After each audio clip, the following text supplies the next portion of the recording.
Está começando mais um Clipping Eletrônico pela TV Câmara de São Paulo, que você pode sintonizar pelo canal 7 da NET ou pelo canal 61.4 da TV Aberta Digital. O nosso assunto hoje são os transtornos mentais na infância e na adolescência. Para falar sobre esse assunto, eu recebo a psiquiatra Ana Gabriela Uni, que é especialista em síndrome de Tourette e TOC. Olá, Ana, obrigado pela presença. Oi, como vai? Tudo bem? Recebo também a coordenadora da Unidade de Psiquiatria da Infância e Adolescência e Programa de Atenção à Primeira Infância da Unifesp, a Maria Conceição do Rosário. Olá, Maria Conceição. Olá, muito obrigada pelo convite. Também com a gente a professora adjunta do Departamento de Psiquiatria da Unifesp, a Sheila Caetano. Obrigada Tudo pelo bem, Sheila? convite. E para finalizar a nossa mesa, eu recebo também a psiquiatra Ivete Gattas, que é coordenadora da Unidade de Psiquiatria da Infância e Adolescência da Unifesp. Olá. Muito obrigado. Eu que agradeço. Bom, eu gostaria de começar o nosso programa falando de um assunto que está bastante em pauta, que é um tal de jogo, o jogo da baleia azul. Esse jogo ele teria surgido em 2015 na Rússia, através de uma notícia falsa sobre a existência desse próprio jogo. Um jogo, na verdade, que é uma sequência de troca de mensagens em redes sociais com tarefas a serem cumpridas. E nessas conversas, um grupo de organizadores, que são chamados de curadores, eles propõem 50 desafios a esses adolescentes, como, por exemplo, fazer fotos assistindo a filmes de terror, se automutilar e até ficar doente. Jogo que já deixou consequências, situações que já fez algumas vítimas, há investigações policiais em pelo menos 3 estados sobre esses casos, em uma delas no Mato Grosso, em que houve uma morte envolvida. A pergunta que eu gostaria de fazer é o que explica, né, uma situação tão macabra como essa, o que leva crianças e adolescentes a chegar nessa situação. E eu acho que é importante, antes de a gente entrar nessa questão, de a gente falar um pouquinho sobre as prevalências dos transtornos mentais, os preconceitos, né, o bullying. E eu queria começar por você, Maria Conceição. O que você poderia dizer a respeito disso? Então, na verdade, essa situação, né, desse jogo, né, da baleia azul é uma situação bastante complexa que envolve diversos aspectos. Desde problemas, né, de transtornos mentais até questões que dizem respeito à família, né, ao manejo familiar, como essa família lida com crianças e adolescentes e a sociedade como um todo. Falando um pouco sobre os transtornos mentais mais especificamente, né, que não quer dizer que todas as pessoas que estejam envolvidas nesse jogo da baleia azul tenham algum transtorno mental, mas eu acho importante, né, se é que dá para a gente dizer que tem um lado positivo nessa história, né, que, né, não só o lado negativo, é que chama a atenção de que os transtornos mentais são muito mais frequentes do que a gente imagina. As pessoas sabem pouco que cerca de 15% a 20% de crianças e adolescentes têm pelo menos um diagnóstico psiquiátrico. E isso torna os transtornos psiquiátricos entre os 10 quadros mais frequentes, incluindo problemas cardiológicos, incluindo outros problemas, né, de saúde geral. Então, é algo que precisa ser abordado, que precisa ser falado com mais frequência. E aí muita gente pergunta, mas se 15%, né, de crianças e adolescentes têm pelo menos um transtorno mental, por que então, o que acontece que essas pessoas não buscam ajuda? E aí a gente tem outro problema também bastante complexo, que é o estigma e preconceito. Né? Ainda existe muito preconceito em relação a transtornos mentais, principalmente em crianças. E isso faz com que as pessoas atrasem e muito a busca por ajuda. E aí a busca por ajuda, ela não deve começar quando existe uma situação de crise, como uma criança tentar se matar. O ideal é que, né, essa família tivesse buscado ajuda muito antes, até antes da criança apresentar, né, algum sintoma depressivo, sintoma de ansiedade ou de qualquer outro transtorno, mas que, por exemplo, se a família tem dúvida, como é que eu lido com meu filho, né, adolescente? Como é que eu lido com meu filho que ainda é criança? É certo eu agir de tal maneira, ou eu colocar limites, ou tentar controlar, né, o celular ou jogos? busca ajuda, né? Procura apoio de um profissional da área de saúde mental, porque a gente não trata apenas de pessoas com transtornos mentais, né? Cada vez mais a psiquiatria está, né, começando a lidar com questões do dia a dia para que a gente faça prevenção dos problemas e promoção de saúde, e não só tratamento dos problemas mentais. Então, é preciso se tratar antes a saúde mesmo mental, antes de que vire uma doença. Exatamente, caso, né? Exatamente. Isso seria o ideal, mas infelizmente, né, a gente tem bastante preconceito, bastante estigma, e isso acaba dificultando, né, que isso aconteça. Por isso que eu acho que programas como esse são tão importantes, né, para chamar atenção, né, para a necessidade da gente pensar cada vez mais em saúde mental, e que saúde não é só ausência de doença. O que você tem a dizer sobre isso, Ana, sobre esse jogo? Você compartilha dessa opinião da Maria Conceição? Sim, com certeza. Uma coisa importante que eu acho que todo mundo tem que saber é que o sofrimento mental faz parte da natureza humana, né? Todo mundo sofre por algum motivo ou outro. Existem sofrimentos que são normais, fazem parte do dia a dia. Só que existe um limite até que isso é aceitável, né? Quando você ultrapassa esse limite, a gente pode falar em transtorno mental, como, por exemplo, a depressão, que pode estar relacionada ao jogo da baleia azul, né? Porque provavelmente quem vai entrar num jogo desse já tem uma predisposição, já há algo acontecendo antes que faz com que ele seja chamado a atenção para esse jogo e se deixe envolver ao ponto de cometer uma tentativa de suicídio. Né? Ou Agora, se chegar ao algo que está suicídio. acontecendo antes, na maioria das vezes acho que não é perceptível aos pais, né? Por isso que chega até Às vezes há sinais que os pais ou a escola não percebem, né? Por não ter formação, por não ter conhecimento, ou por preconceito com a doença mental ou com o sofrimento mental, porque existe um erro para os dois lados, né? Existe o erro de observar um sofrimento e dizer isso não tem importância, isso é uma coisa menor, e tem o erro ao contrário, que é exagerar, né, em determinado sintoma e já chamar de doença uma coisa que não é, que é só um sofrimento, por exemplo. Bom, pelo que eu estou entendendo, falta muito ainda na questão do esclarecimento e um trabalho de prevenção, é isso mesmo? Queria saber a opinião de vocês. E assim, nós notamos também, né, porque nós, como somos psiquiatras da infância e adolescência, nós temos uma relação muito direta com as famílias e principalmente com os pais, né, ou os principais cuidadores dessas crianças e adolescentes. E nós temos percebido, né, e acho que é uma opinião geral, de que esses pais se sentem muito despreparados para exercer essa função de pai e mãe. Né? Nós estávamos até aqui conversando que parece que os pais hoje em dia têm medo de dizer não para os filhos, de colocar limites, né, no sentido de que, olha, para a sua idade não é hora ainda de você ter uma página no Facebook, não é hora ainda de você ter um celular com senha não acessível, né, não é hora de você assistir determinadas programações, etc. Os pais parece que estão quase que reféns, né, de uma ideia de que para eu ser um pai e uma mãe legais, né, legal, eu tenho que ceder para os meus filhos, né? Meus filhos não podem se frustrar.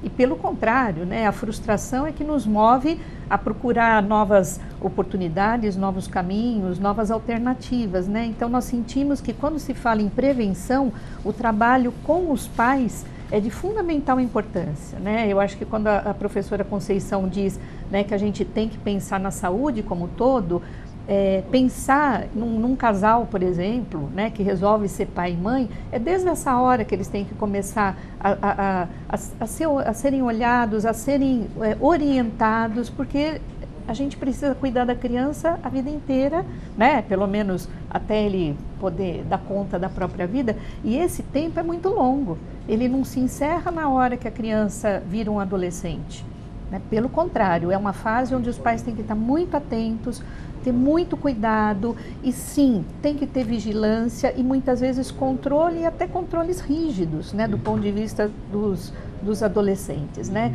Tem sim que saber aonde vai, com quem vai, que horas tem que chegar em casa, tem que cumprir tarefas em casa, né? A gente percebe uma geração muito que recebe muita coisa, que está sempre na postura de receber. Né? Então a gente precisa reverter isso, porque nós estamos vendo que, por exemplo, esse jogo é um sinal. Né? É um sinal de que os nossos adolescentes, eles estão perdidos, eles estão sem objetivos, né? Mas talvez mais nobres ou mais interessantes na vida, e acabam se voltando para essas aventuras, né? E que realmente tem fins trágicos, né? Para todos, né? Para ele mesmo, para a família e para a sociedade como um todo. O que você acha, Sheila? Por que os pais perderam o controle? Isso é uma coisa de agora, já é um reflexo de algo que está acontecendo há um bom tempo? Acho que tem uma questão agora na sociedade que é bacana ser o pai legal, o pai amigo, o pai camarada, né? E a função de pai não é ser amigo, a função de pai é orientar, é cuidar, na verdade. E cuidar não necessariamente é algo que seu filho sempre vai achar legal. Se lembrar quando seu filho tinha 1 ano e estava explorando o mundo, ele via lá a tomada, ele queria pôr o dedo, né? É uma exploração natural, né? Você tira o filho da tomada, né? Não deixa ele pôr a mão, né? Seu filho vai chorar, vai te achar um chato, porque você não deixou ele ir lá fuçar. Mas você, como uma pessoa mais velha, com mais informação, com mais sabedoria, que vai orientar que isso não pode acontecer. Os pais conseguem fazer isso com a criança pequena, não estão conseguindo fazer isso com um adolescente. O adolescente discute, eu quero ter minha liberdade, minha independência, eu quero que você seja legal, e os pais se tornam reféns disso. Olha, não é legal você ter um acesso à mídia, que só poderia ter depois de 18, você está tendo com 15, e eu não saber o que está acontecendo, né? E eu acho que muito dos pais, né, é uma questão muito fantasia, né, o que a gente diz, idealizado, né, como se a melhor pessoa do mundo, né, o mais amigão, né? E acho que falta muita informação, e acho que é toda essa questão do que é a saúde mental, né? Informações que são, de fato, baseado em conhecimento científico. E não, né, eu acho isso, eu penso aquilo, eu gostaria daquilo. É realmente ir para fontes feitas por profissionais que estudam isso, que testaram isso, que entendem. Porque, por exemplo, a questão do suicídio tem sido uma epidemia já de décadas em adolescentes, né? Mas, em geral, as pessoas com medo do que o vizinho vai achar, né? Vai achar que eu sou uma péssima mãe porque meu filho tentou suicídio. Então, eles escondem. Então, isso é escondido na família, é escondido na escola. E, com isso, você não tem acesso a entender o que aconteceu, né? Por que meu filho pensou em suicídio, né? E aí você não consegue esclarecer se isso é uma depressão, se isso é um transtorno bipolar, o que está acontecendo. E aí o amigo que sabe disso, né, também fica assim, se ele tentou, por que eu não tento? Porque o suicídio tem sim um efeito de contaminação. Né? Num grupo de adolescentes, um tentou suicídio, o outro vai querer imitar esse comportamento.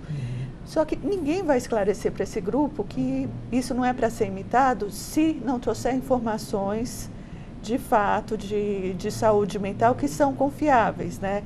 Então, cada vez mais o que a gente pede é que as pessoas realmente leiam, orientem em fontes de fatos científicas confiáveis, né? Porque se alguém tentou na vizinhança, a vizinhança tem que falar sobre isso. Se alguém tentou na escola, a escola tem que chamar um psicólogo, um psiquiatra para falar sobre isso.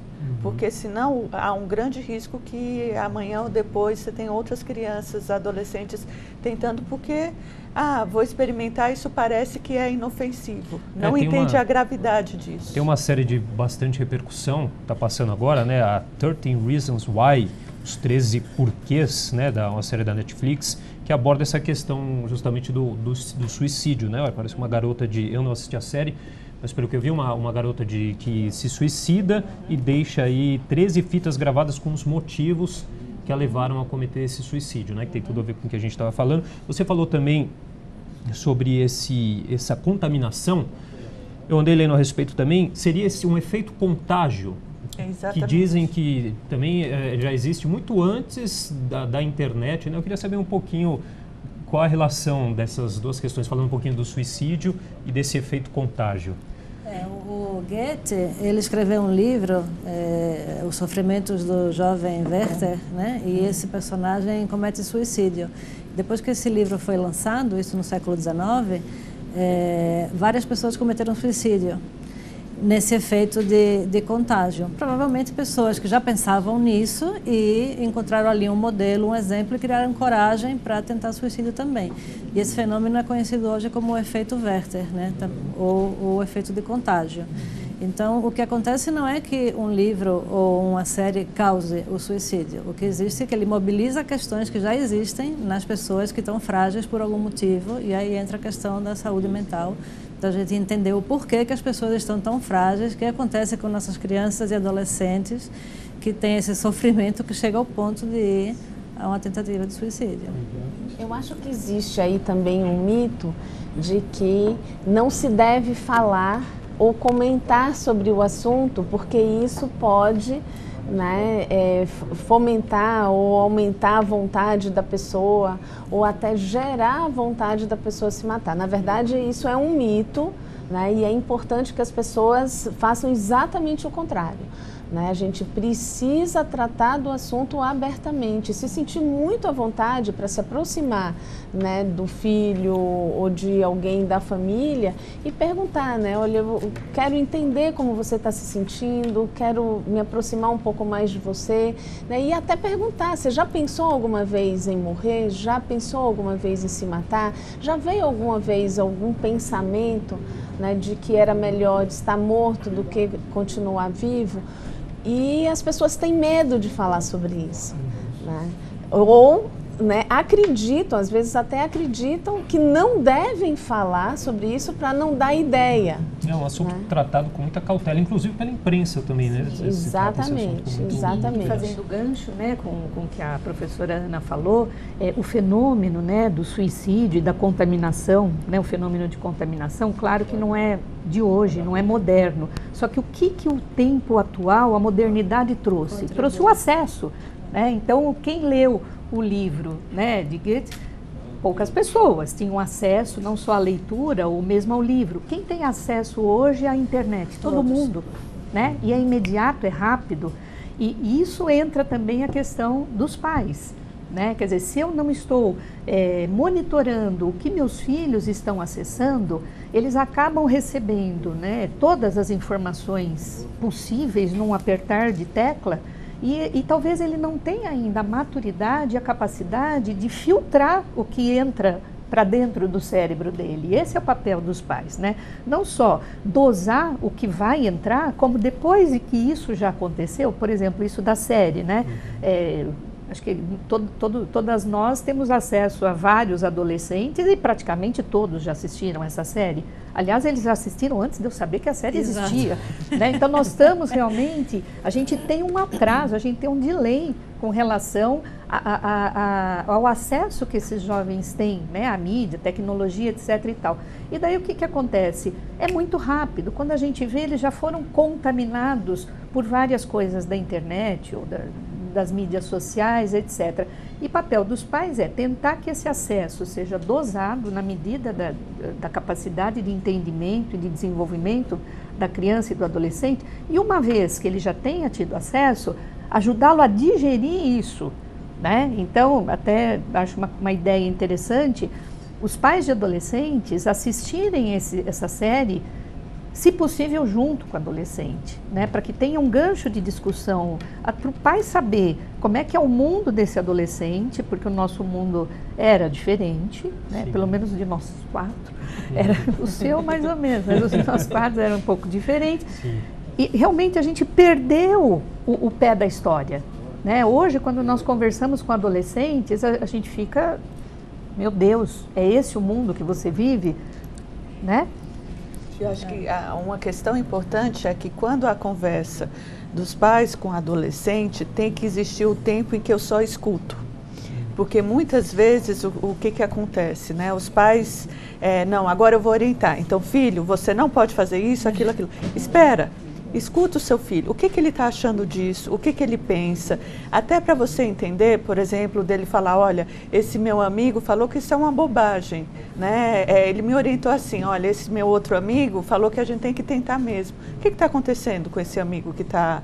Né? Então, você precisa escutar, porque é uma nova geração, então vai trazer ideias e até por não ter essa vivência que a gente tem, vai ter uma definição de mundo muito diferente da nossa. A gente precisa atuar em cima disso, em cima do que a gente ouviu. Então, no primeiro momento que eu chamar meu filho para conversar sobre isso, eu não vou dizer tudo o que eu acho, tudo o que eu penso, eu vou parar e ouvir. Filho, o que você está achando?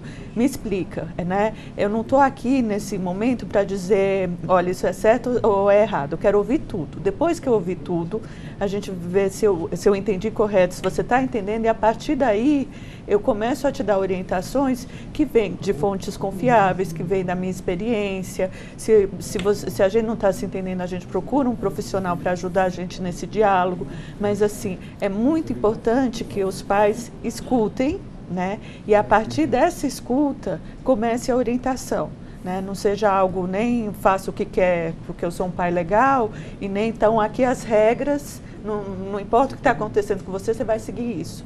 Precisa haver o diálogo, né? E o diálogo não são tweets, né? Assim, frases feitas e prontas. É você sentar e passar mesmo meia hora, 1 hora, 2 horas, o dia seguinte, ter esse tempo disponível e saber que para o seu filho, né, saber que ele vai saber que você consegue escutar, né? E não essa postura de ou pode tudo ou são essas regras pré-determinadas. Um trabalho de comunicação que precisa ser feito. Você falar alguma coisa, né? Desculpa. Eu acho que, paradoxalmente, o que a gente vive hoje é a patologia da liberdade. Assim, nós somos prisioneiros da liberdade, né? O que quer dizer isso? Existe uma pressão para a liberdade de escolha muito grande. E a gente passou por uma fase de repressão muito grande e existe agora todo um movimento pró-liberdade. Então, a liberdade sexual... Achar um meio tom disso então, tudo. As pessoas são pressionadas. A gente não pode falar mais o que pensa, porque tem uma patrulha ideológica muito grande. Né? Então, os pais, eu acho que eles têm medo também de colocar determinados limites, porque vão ser considerados caretas ou conservadores ou qualquer coisa do gênero. E aí entra nessa coisa da falta do diálogo. Né? Então, assim, são muitos fatores envolvidos, é uma questão super complexa. Né? Então, por exemplo, o conversar com o filho durante 2 horas, em que momento o pai vai conversar com o filho durante 2 horas? Se ele está o tempo na escola, depois está no inglês, depois está no futebol, depois não sei o quê, chega à noite tem que dormir para ir para a aula amanhã. Né? Os pais não têm tempo, né? Ou porque eles estão trabalhando, ou porque as crianças estão envolvidas em uma série de atividades. O convívio familiar diminuiu muito. Com isso você não tem o exemplo, o pai não está dando o exemplo, a criança aprende pelo exemplo. Né? E se o próprio pai está confuso e dá um exemplo errado, por exemplo, o pai bebe em casa, a criança vai dizer, ué, você bebe, eu também posso beber? E o pai não consegue lidar com essa contradição, eu sou adulto, você é criança, você não pode. Né? Porque existe toda uma ideologia por trás de dar liberdade. Né? Hoje em dia, a taxa de gravidez na adolescência é altíssima. Né? E não é porque as crianças e adolescentes casam, como em determinadas culturas acontecia, né?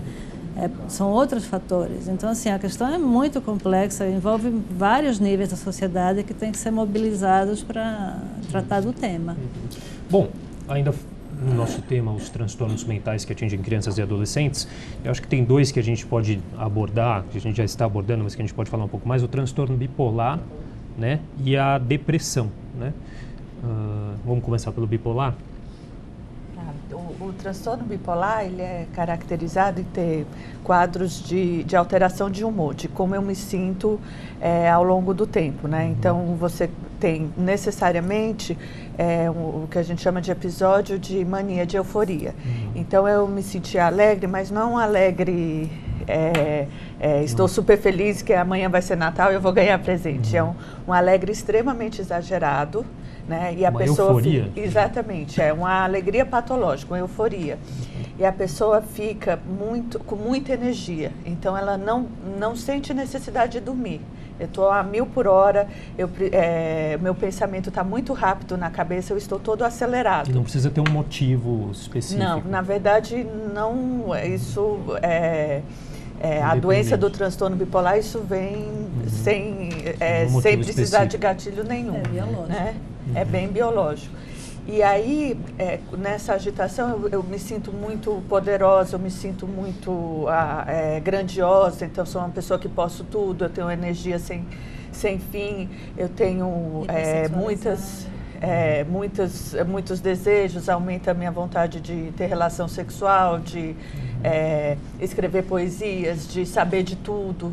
Então, o problema do transtorno bipolar é que é um transtorno psiquiátrico com alterações biológicas muito importantes e que é o transtorno mais ligado à tentativa de suicídio. Porque a pessoa, quando fica nessa agitação, num primeiro momento eu começo a ficar muito alegre, mas quando é uma alegria que já vai para o patológico, é algo insuportável. A pessoa não consegue parar quieta, ela não consegue parar de falar, ela não consegue parar de andar, não consegue dormir, e aquilo vai trazendo um sofrimento psicológico tão intenso que o suicídio vira uma opção. Então, as pessoas com esse transtorno, tentam suicídio 20, 25 vezes a mais do que a população em geral. É bem grave. E é um transtorno que já aparece na infância e, imagino eu, talvez seja até mais difícil de diagnosticar na criança, porque as crianças já são naturalmente mais extrovertidas. Como que é isso? Sim, ele já acontece na infância, diferente do que se imaginava, né, e do que às vezes a gente até vê de informação totalmente equivocada na internet. Né? É por isso a importância do que a professora Sheila falou, da gente buscar informações qualificadas, de profissionais qualificados. Né? Então, o transtorno bipolar, ele pode acometer crianças, adolescentes e adultos. E você tem toda a razão, né? Muitas vezes na infância é mais difícil dos pais identificarem, porque é uma fase em que as pessoas estão mais ativas mesmo. A criança corre, brinca, pula, né? Então isso é natural. Eu acho importante, né, lembrar que todos nós temos períodos de oscilação do humor, né, em que a gente está um pouco mais alegre, um pouco mais triste. Isso é absolutamente normal. O que nós estamos falando, quando a gente fala de transtorno depressivo e transtorno bipolar, é que essas oscilações, elas são muito mais graves e elas duram mais tempo. Então, esse é um outro critério também. Não é assim, eu estou mais agitado hoje porque eu vou, né, ter o feriado amanhã e vai ter uma festa super legal que eu quero ir. Né? Essa euforia, ela dura um pouco mais de tempo do que, né, simplesmente aqueles minutos ou aquela 1 hora. Pelo menos uma semana, né? Pelo menos uma semana. Que a pessoa praticamente não dorme, né? Então, não é algo que dá para passar como uma alegria, porque amanhã vai ser meu aniversário e eu dormi mal essa noite. Né? São pelo menos 7 dias que eu não estou praticamente dormindo e estou muito, muito, muito agitado. Falando rápido, o pensamento acelerado, o conteúdo das coisas que ela fala é diferente do normal, tem essas ideias, né, de grandiosidade, tem o desejo sexual aumentado que não seria esperado na criança. Né? Então são vários fatores que... E alternando com isso da euforia, né, vem a depressão, né? E que quadros, é o outro extremo. Que pode ser o outro extremo do transtorno bipolar, ou ela pode vir como doença isolada, né? Os transtornos depressivos sem ser transtorno bipolar. E que na criança tem características um pouco diferentes do adulto, né? Quando a gente pensa num adulto deprimido, a gente pensa no indivíduo apático, que não quer sair da cama, choroso, que está comendo demais ou está comendo de menos, né? Ou, por outro lado, insônia ou dormindo demais. Então, na criança, a gente pode ter essas características, mas o que mais chama atenção é a irritabilidade, né? Aquelas crianças altamente irritáveis. E o adolescente também, né? Explodem fácil, toleram um pouco frustração, né? Criança já não tolera tanto frustração, esses toleram menos ainda. Então isso é uma característica interessante da gente observar nas crianças, que dão uma dica para a gente que elas possam estar vivendo um quadro depressivo, e isso passa às vezes completamente despercebido. Outra característica interessante é a queda do rendimento escolar, que também pode ocorrer. Então a criança vinha com rendimento escolar, né, X, e de repente ou dentro de um mês isso cai abruptamente. Né? O que será que aconteceu nesse mês que levou a isso? Pode ser sinal de muitas coisas. Né? Inclusive um quadro de transtorno depressivo, um quadro de transtorno bipolar, um quadro de transtorno de ansiedade, ou até um déficit de atenção também? Pode ser um quadro de transtorno de déficit de atenção e hiperatividade, apesar de que o TDAH, como a gente chama, né, ele está presente desde muito antes. Então, em geral, o rendimento escolar ele tende a ser baixo por causa do TDAH continuamente.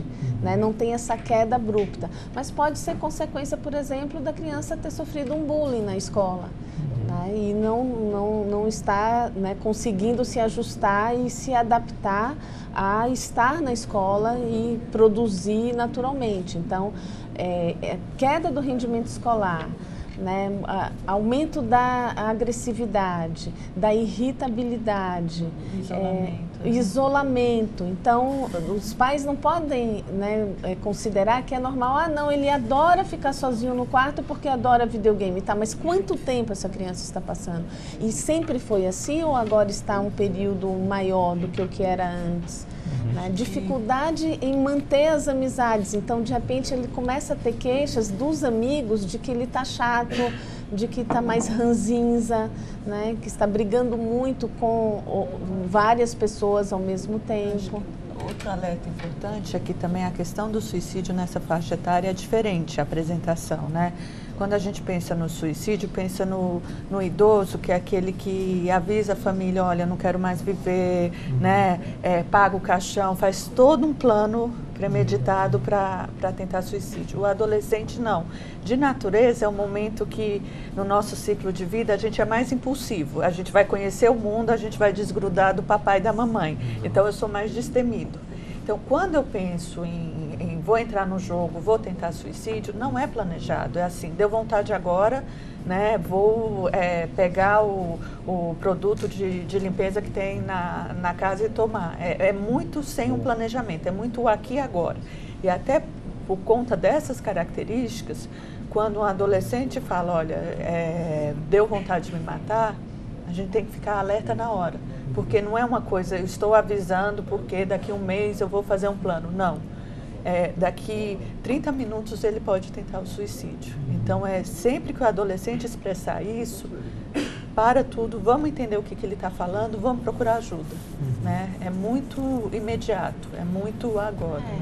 Do ponto de vista até neurobiológico, né, o nosso cérebro não está completamente formado até cerca de 21 anos. Né? Tem alguns estudos que falam até os 25 anos de idade. E quando a gente fala na informação do cérebro, claro que assim, o cérebro já está lá, mas existem conexões, né, que amplificam o funcionamento, principalmente de áreas, né, mais na frente do cérebro, que a gente chama de áreas frontais e pré-frontais, que isso só se conclui mesmo, todas essas conexões, né, e poda neuronal, todos esses nomes difíceis, mas o importante é assim, essa impulsividade não é só porque a criança ou o adolescente não tem limites. Do ponto de vista neurobiológico, ele tem mais difícil mesmo de ter o que a gente chama de controle inibitório, de ter, né, uma flexibilidade mental para suportar frustrações.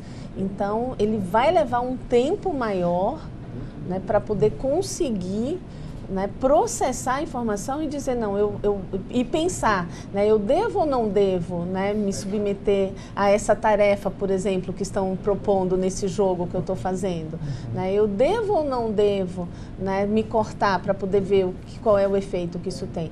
Quando ele percebe, ele já fez. Bom, nosso tempo está chegando ao fim, mas só para a gente fechar, eu queria falar um pouquinho dos tratamentos para esses transtornos que a gente vem debatendo e algum conselho que vocês poderiam dar para os pais ficarem atentos a alguma diferença no comportamento das crianças ou adolescentes que possam culminar num fato tão grave como esse tal jogo da baleia azul que a gente está vendo aí. Bom, eu falaria o seguinte, pais, Isso. Estejam atentos, né? Eu sei que todos nós, né, trabalhamos, passamos praticamente o dia todo fora, às vezes chegamos muito tarde em casa, tal. Mas quando estiver com o filho, né, ou com os filhos, procure estar de verdade, né? Até uma coisa que sempre me vem à cabeça, né? Que quando a gente chega em casa, a gente tentar segurar, né?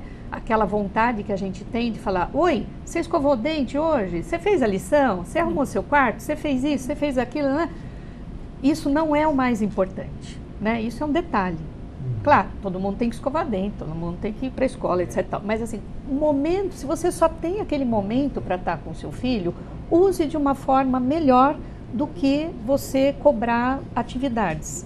Né? Procure fazer isso, senta com seu filho, procura saber como é que foi o dia, conte o seu dia para ele, faça uma ligação, faça uma liga com ele. Né? Esse assim, é um jeito muito fácil da gente criar um ambiente de proteção para os nossos filhos. Mas aí não entra um pouco naquela questão, que acho que até a Sheila falou, que a gente não pode ser amigo do filho, mas como quebrar essa barreira para ter essa intimidade, para que ele venha te confessar, às vezes, coisas mais profundas? Então, claro que assim, a gente vai ser um pai e uma mãe amigo. A gente não vai ser o amigo, né? Ele não vai chegar para a gente e contar as intimidades, mas se a gente mostrar para ele: olha, nós estamos aqui e eu estou disposta a ouvir o que quer que você queira falar. Eu não estou aqui só para cobrar coisas de você, eu também estou aqui para ouvir. Eu acho que o filho se sente mais disponível a ter alguma intimidade com a gente, né? Agora, se você chega já numa postura de cobrança, né? Fez a tarefa, não fez?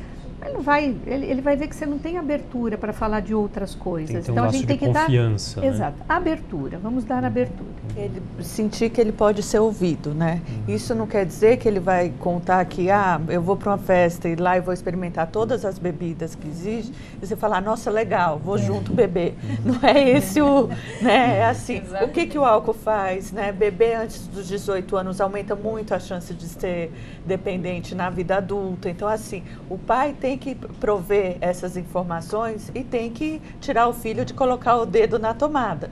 Mas, assim, o filho tem que saber que eu posso sentar do lado do meu pai, da minha mãe, e contar que, assim, vai ter uma festa, vai ter muita bebida, né? O que você acha? Ele vai ter a confiança que pode contar para você esses segredos, né? E você vai ouvir. Você não vai falar assim: não, você nunca mais vai em festa, não vai sempre vir punitivo. Você vai saber ouvir, vai perguntar o que ele acha. Né? Exatamente. O que fazer se alguém... O que eu faço, pai, se alguém me oferece uma bebida?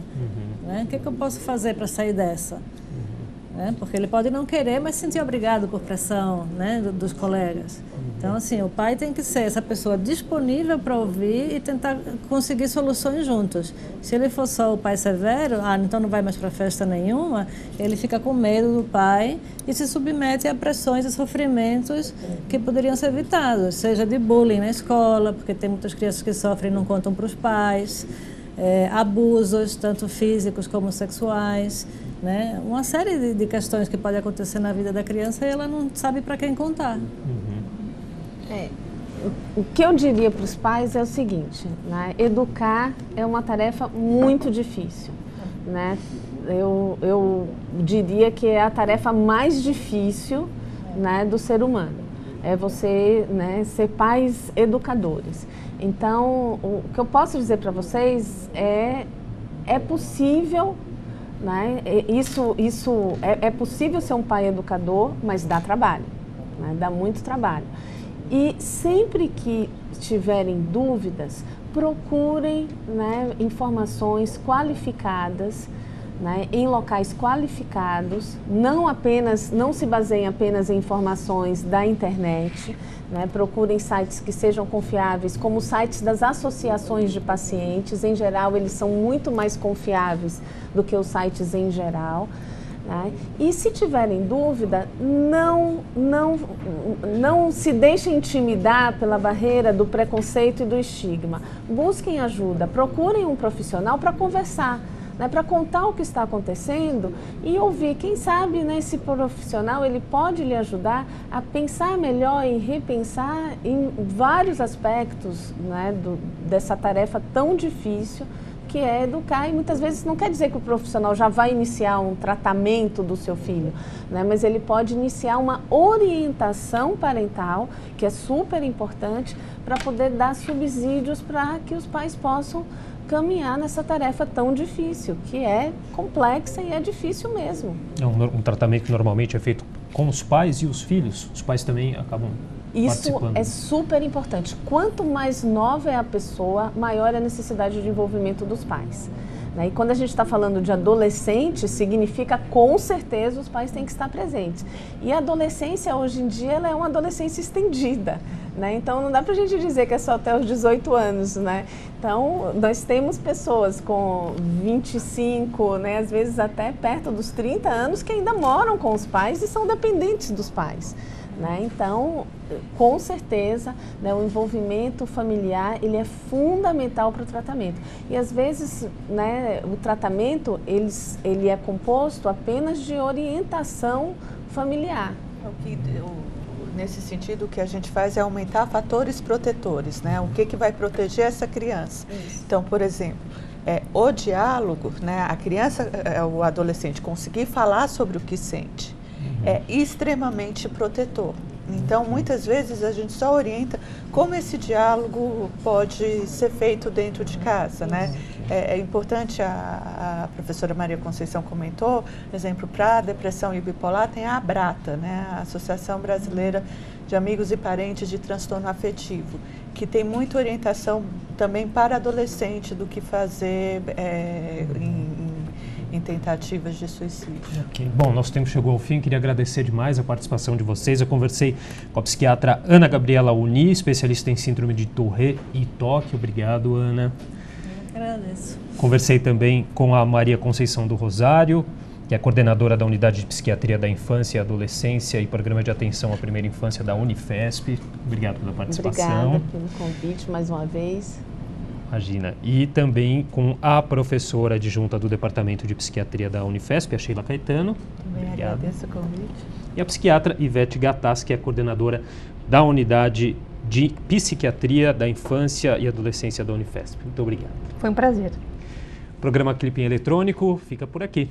TV Câmara São Paulo, informação para a cidadania.